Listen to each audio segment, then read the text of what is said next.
Good morning, everybody. Welcome to the program. It's Thursday, October 15th. Coming to you live from our studio in Seoul, I'm Kim Mok-yeon.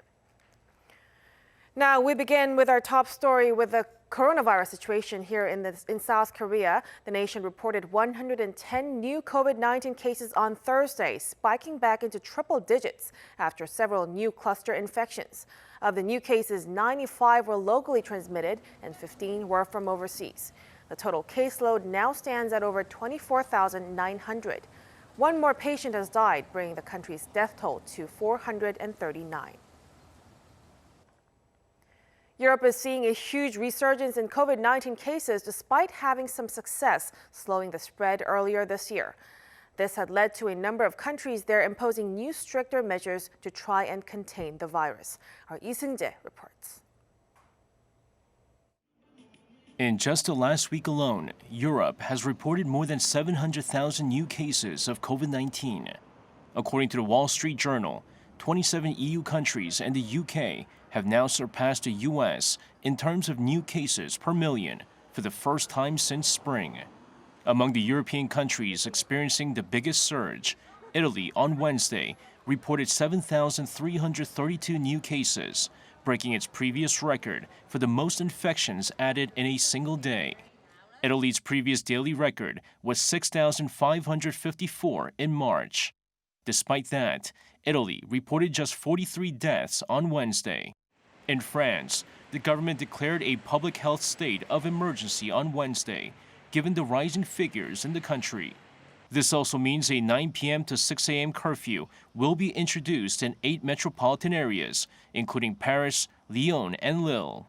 The decree will last for 4 weeks, shorter than the previous state of emergency declared in March, which lasted until July. However, depending on the situation, the French government might extend it. In Portugal, starting midnight Thursday, the country returns to a state of calamity. Portuguese Prime Minister Antonio Costa made the announcement on Wednesday, following a meeting of the Council of Ministers to discuss the rising number of infections and deaths. The declaration means masks must be worn when out on busy streets and in the workplace, while groups of more than 5 are banned from gathering. Lee Seung-jae, Arirang News. The WHO's chief scientist has warned that the recent surge in COVID-19 cases worldwide will be followed by a rising death toll that currently stands at 5,000 every day. Speaking during a WHO social media event on Wednesday, Dr. Soma Swaminathan said mortality increases always lag behind increasing cases by a couple of weeks, signaling a spike in the death toll is on the cards. She added that people shouldn't assume death rates are coming down. According to a Reuters tally, more than 38 million people have been infected and nearly 1.1 million have died.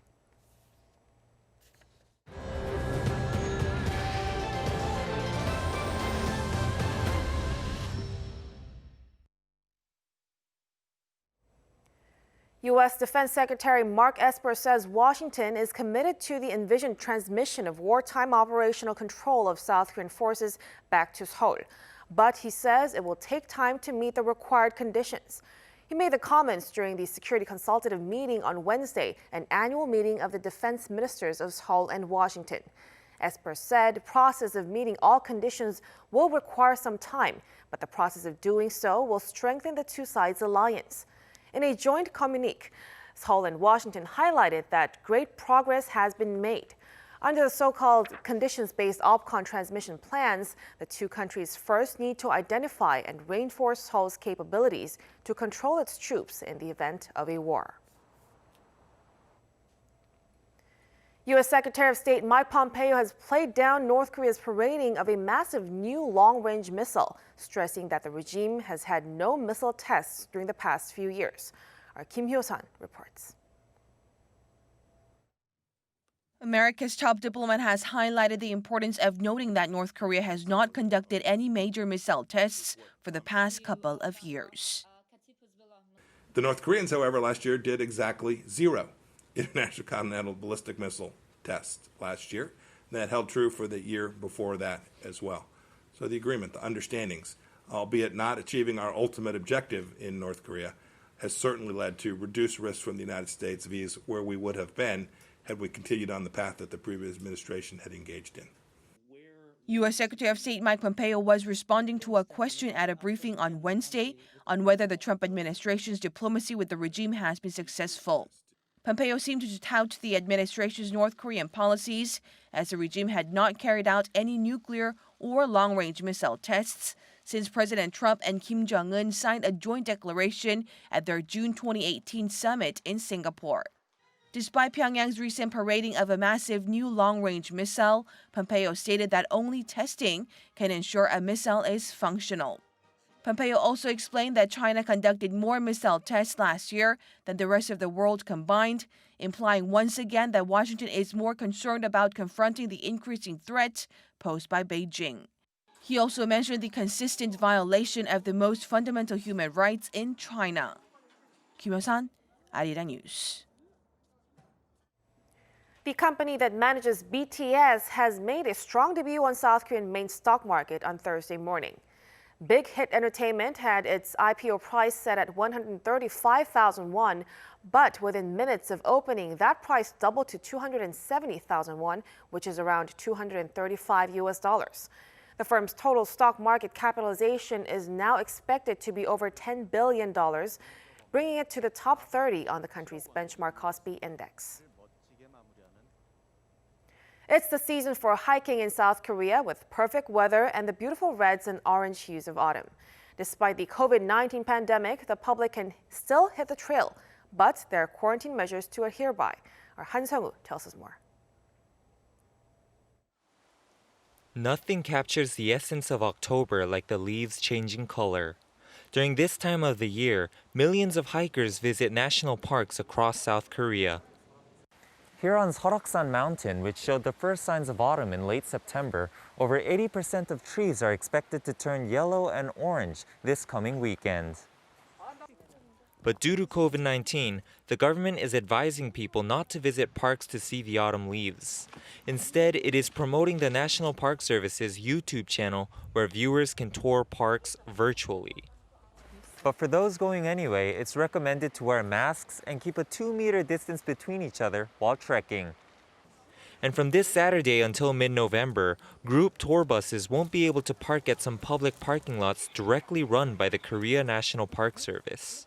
Some of Seoraksan's most popular attractions are also out of bounds. Along with Tohwangsung Falls Observatory, Ulsanbawi, one of Seoraksan Mountain's primary attractions, will be closed to visitors until the health crisis comes to an end. The national park said that the gigantic six-peak rock formation doesn't have enough space on its summit for hikers to keep their distance from each other. You can see the east coast from Ulsanbawi and the view's breathtaking. So it's a shame we couldn't go this time. Restrictions apply to the Seorak cable car as well. The vehicle is currently operating at only 50% capacity, and passengers must wear masks while keeping a safe distance from others. Han Seung-woo, Arirang News, Seoraksan Mountain.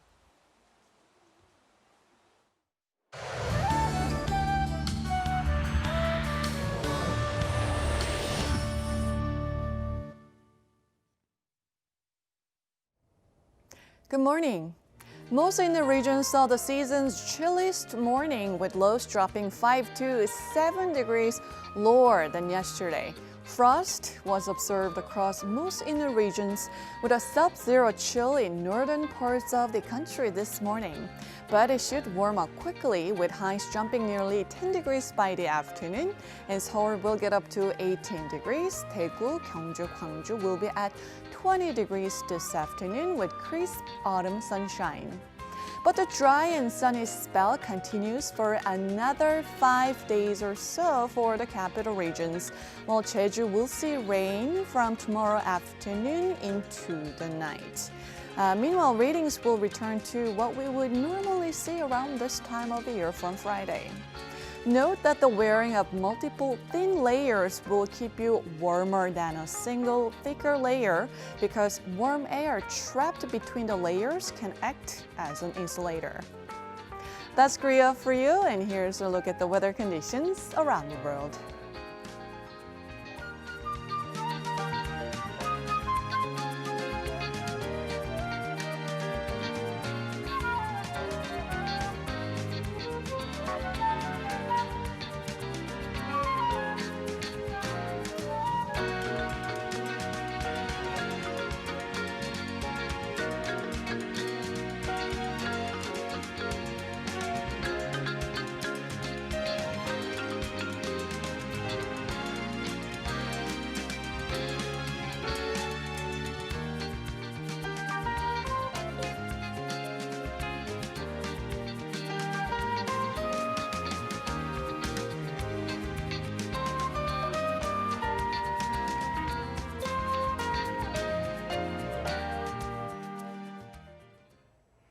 That's a wrap for us at the hour on Arirang News. We'll be back with more of the day's headlines at noon Korea time, so stay tuned. Thank you for watching and goodbye.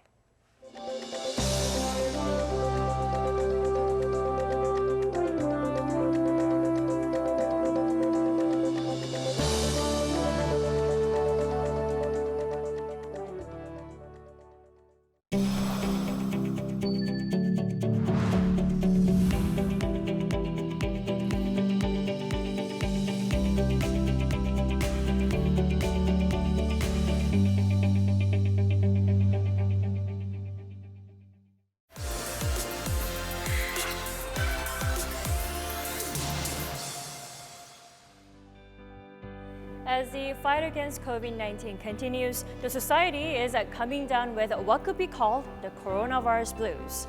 People are experiencing high levels of stress and anxiety at a time when casual outings and communal activities cannot be taken for granted. So here's a group of foreigners who are trying to remain connected to their community by doing some urban gardening.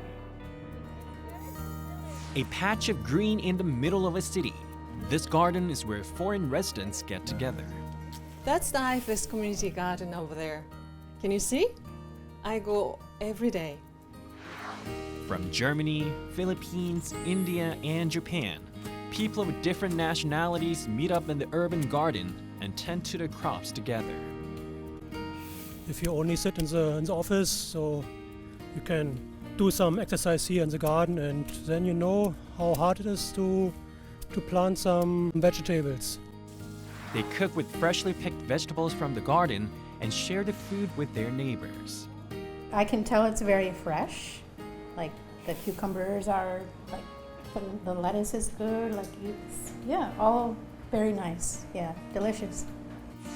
A foreign land and a new environment, plus COVID-19 to cope with. Community gardens set the stage for foreigners to make connections while spending some time outdoors to let off steam. Foreign residents are getting involved in community gardens as a way to beat the COVID-19 blues. Now that COVID-19 has put many restrictions on our daily lives, perhaps what we all need is something like a healing space that gets us back on our feet when we feel down. Post-COVID-19, it's time to prepare for a new way of life. New normal, new challenges.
사러 나가야겠다. 함께 가고 있어 매일 네 어깨에 맞춰 나의 발을 내어두면 세상에 온통 우리만 가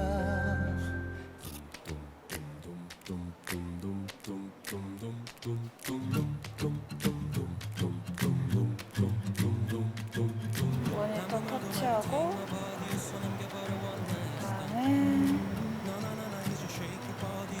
메뉴가 꽤 많네.